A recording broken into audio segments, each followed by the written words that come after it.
خوف हमारी जिंदगी का हमेशा से एक हिस्सा रहा है। वासिफ अली वासिफ साहब खौफ के बारे में कहते हैं कि खौफ पैदा होने के लिए खतरे का होना जरूरी नहीं है। खौफ इंसान के अंदर पैदा होता है, हालात से भी और ख्यालात से भी। जब इंसान ही किसी ख्वाहिश का जवाब अपनी ज़मीर में नहीं पाता तो खौफ ज़्यादा होना लाजमी है। हर इंसान को किसी न किसी से मोहब्बत होती है। अगर वो महबूब इंसान अपनी ही ज़ात ग्रामी हो तो खौफ से बचना मुहाल है। अपने आप से मोहब्बत दूसरे इंसानों से तस्दीक का तकाजा करती है और दूसरे इंसान इस इंसान से मोहब्बत नहीं कर सकते जो अपने आप और सिर्फ अपने आप से मोहब्बत करता है। इसलिए दूसरों के अदम दामन का ख्याल ही खौफ पैदा करता है। खौफ इस बात का होता है कि मुझे जानने वाला और मुझे मानने वाला नहीं है। आखिर क्यों नहीं है? किसी इंसान को इंसान में महबूब बनने के लिए उनसे मोहब्बत करना पड़ती है और दूसरों से मोहब्बत करने का अमल अपने आप से गाफिल होने का अमल है और ये अमल अपनी ज़ात से मोहब्बत करने के अमल के खिलाफ है। खौफ एक अंदाज नज़र है, एक नुक्ता निगाह है और एक वहम है जो हकीकत बनकर सामने आता है। हर हादसा ज़रूरी नहीं कि रौनमा होने से पहले खौफ पैदा करे और हर खौफ ज़रूरी नहीं कि किसी हादसे पर ही ख़त्म हो। हादसा इतला के बगैर आता है। खौफ बजाते खुद एक हादसा है जो आता है इतला के बगैर और इंसान के दिल में बैठ जाता है। बदनीति की फौरी सजा खौफ है। नियत अमाल से मख्फी है, इसलिए खौफ अमाल के नतीजे से बेनियाज होता है। लिहाजा ऐसा अमल जिसकी नियत बुरी हो और नतीजा अच्छा हो खौफ पैदा करता रहेगा। वो अमल जिसकी नियत अच्छी हो खौफ बुरी हो खौफ से आजाद रहता है। खौफ दरअसल बुरी नियत की तख्लीक है। अल्लाह के दोस्तों और खास बंदों की ये पहचान बताई गई है कि उनके यहाँ खौफ नहीं होता। अल्लाह के दोस्त नियत की पाकीज़गी के बगैर कोई अमल नहीं करते। उनके अमाल अच्छी नियत की वजह से दुरुस्त है। नतीजे से बेनियाजी ही खौफ से बेनियाजी है और अंदेशा हमेशा खौफ के बरअक्स किसी नतीजे का इम्कान है। अल्लाह के दोस्तों को मलाल नहीं होता, किसी शय के कम होने या गुम होने से मलाल होता है। अगर इंसान अपने किसी हासिल पर हमेशा काबिज रहने की ख्वाहिश निकाल दे तो मलाल पैदा नहीं होगा। मसलन हुस्न, अपनी जवानी को हमेशा कायम रखने की लाहासिल ख्वाहिश ना की जाए तो कभी मलाल नहीं होगा। जिंदगी को हमेशा जिंदा रखने की ख्वाहिश मौत के खौफ से नहीं बच सकती। जिंदगी सिर्फ माजी और मुस्तकबिल के संगम का नाम है। माजी और मुस्तकबिल दोनों ही हमारे इख्तियार में नहीं। खुद को महफूज बनाने की ख्वाहिश गैर महफूज होने का ऐलान ही तो है। ऐसा क्यों है? शायद जिंदगी अपने अंदर गिरती रहती है रेत की दीवार की तरह। उसे किसी आंधी या तूफान के तकल्लफ की जरूरत नहीं। इंसान का वजूद और इरादा अंदर से मफलूज होते हैं।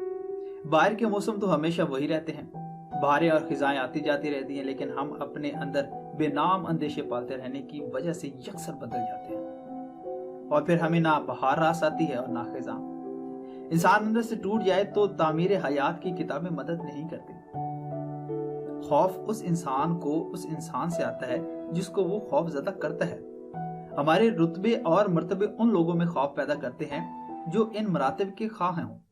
हमारे खौफ की वजह से वो दिल ही दिल में हमें नापसंद करते हैं और फिर यही नापसंदीदगी उनके चेहरे पर सवालात लिखती है और इन सवालात को पढ़कर हम खौफज़दा हो जाते हैं।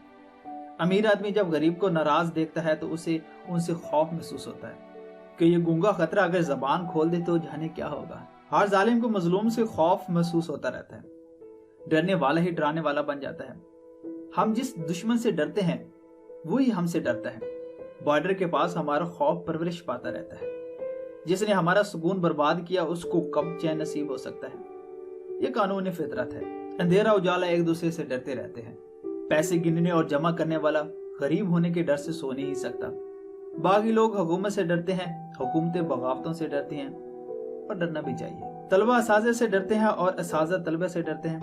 डराने वाला बहरहाल डरता है। खौफ एहतियात पैदा करता है और एहतियात जिंदगी के तेज सफर में एक मौजू और मुनासिब अमल है। लेकिन एक हद से ज्यादा खौफ हो तो उसका सारा तशख्खुस, उसकी सारी साइकी, उसका बातिनी वजूद सब टूट फूट का शिकार हो जाता है। खौफज़दा इंसान पत्तों की खड़खड़ाहट और ससराहट से डरता है।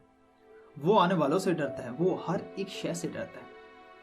अपने आप से डरता है, अपने माजी से डरता है, अपने हाल से डरता है, अपने मुस्तकबिल से भी डरता है, बल्कि अपने प्राय यहाँ तक कि अपने ही साइज से डरता है। खौफ अगर एक बार दिल में बैठ जाए तो फिर वजह के बगैर ही खौफ पैदा होता रहता है। खौफज़दा इंसान खुद को इस बड़ी दुनिया में तन्हा महसूस करता है। खौफ एहसास तन्हाई जरूर पैदा करता है।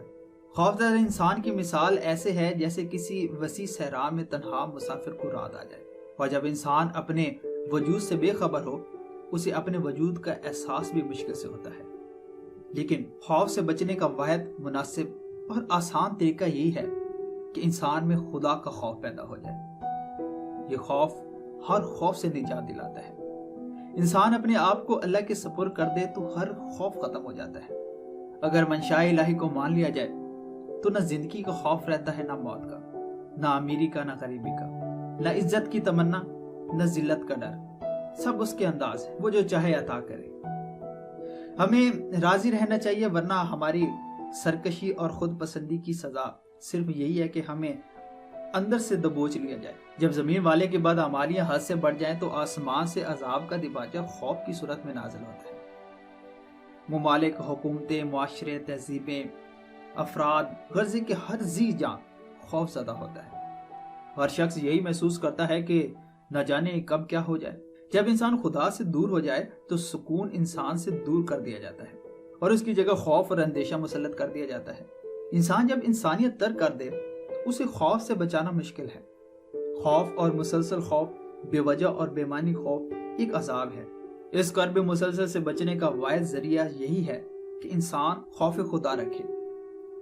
انسان یہ نہ بھولے کہ اس کا قیام عارضی ہے، اسے ضرور اس راستے پر گامزن ہونا چاہیے جس پر اس کے آباء و اجداد سفر کر گئے۔ خیال اور عمل کا فرق کم کرنے سے خوف کم ہو جاتا ہے۔ اپنے حاصل اور حق میں فرق مٹ جائے تو خوف مٹ جاتا ہے۔ خوف کسی غلطی، کسی غفلت، کسی گناہ اور کسی جرم ہی کا نام ہے۔ خوف خود کوئی شے نہیں۔ خوف زدہ انسان اول تو کوئی فیصلہ نہیں کر سکتا، اور اگر کر بھی لے تو غلط فیصلہ کر لیتا ہے۔ اس انسان کی تمام فکری صلاحیتیں سلب ہو جاتی ہیں اور اس کی شخصیت ریزہ ریزہ ہو جاتی ہے۔ خوف کا پسندیدہ مسکن اس انسان کا دل ہے جس میں احساس گناہ تو ہو لیکن گناہ چھوڑنے کی طاقت نہ ہو۔ خوف زدہ انسان کی ہر بازی مات، ہر جنگ شکست اور ہر کوشش ناکام ہوتی ہے۔ خوف خوراک سے طاقت اور نیند سے راحت چھین لیتا ہے۔ سب سے بدقسمت ہے وہ انسان جو اپنے مستقبل سے خائف ہو۔ جدا ہونے والے ہمراز اور ادب نہ کرنے والی اولاد سے خوف آتا ہے۔ اگر خیال کی اصلاح ہو جائے تو خوف دور ہو سکتا ہے۔ ماضی کی غلطیوں پر توجہ کر لی جائے تو خوف دور ہو جاتا ہے۔ اللہ کی رحمت پر بھروسہ کر لیا جائے، اس کے فضل سے مایوسی نہ ہونے دی جائے تو خوف نہیں رہتا۔ کوئی رات ایسی نہیں جو ختم نہیں ہو، اور کوئی غلطی ایسی نہیں جو معاف نہ کی جا سکے۔ کوئی انسان ایسا نہیں جس پر رحمت کے دروازے بند ہوں۔ رحم اس فضل کو کہتے ہیں جو انسان پر ان کی خامیوں کے باوجود کیا جائے۔ دعا سے خوف دور ہوتا ہے، اور دعا کا حاصل اور اس کا محاصل یہی ہے کہ ہمیں ہمارے خوف سے نجات دلاتا ہے۔